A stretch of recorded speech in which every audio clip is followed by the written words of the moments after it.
Hello, today we're going to look at some of the ways that we can take care of ourselves with limited resources or on a tight budget. Please subscribe and press the bell for more topics on family-related issues. Like with any other challenge, it's very important to acknowledge that it is what it is.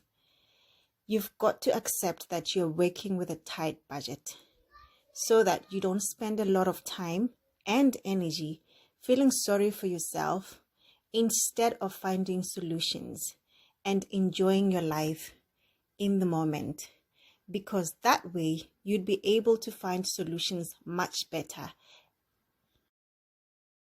Please remember to save food and only throw away what you cannot use. Also, use as much fruit and vegetables as you can. Vegetable stalks, skins, seeds can be used as long as you know that they're edible. For example, orange peels can be used to make drinks to replenish vitamin C. Bananas can be used to make soup or for cooking as they are rich in vitamin C and minerals. Don't throw away watermelon skins either. The whole fruit is edible and it can be used as well as other fruits to make smoothies. If you have a family, you might benefit from DIY games that do not need purchasing of additional equipment. You can make your own games using available material or create new games that don't need equipment. You probably know games like the wheelbarrow, where one child holds the legs of the other, allowing them to move around using their hands only. You can also write down words on a piece of paper and ask the children to read and spell while you try and make it difficult so that they can use their memory. Use tally marks, and the child who does not get the most tally marks gets tickled. It is an excellent game for physical contact, which is vital for human development. Another helpful tip is by doing what the older generation used to do, like the use of salt and water for cleaning as a disinfectant, instead of using sanitizers, for example. It can also be used for fighting infections. We can also use wood ash as a cleaning detergent or as an abrasive.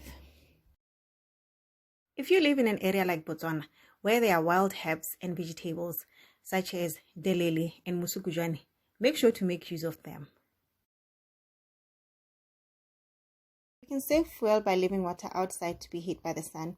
This can be used for bathing or for drinking, especially when a lot of water is needed to fight infections. Also consider cooking using minimum fuel.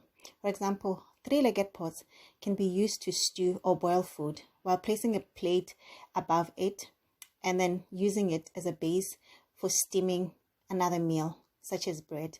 Just remember to pour water on the wood to save it for later use. It is very important to always prioritize good mental health. Some self-help suggestions include the use of carefully selected music, colored lights for light therapy, yoga, meditation, and many others.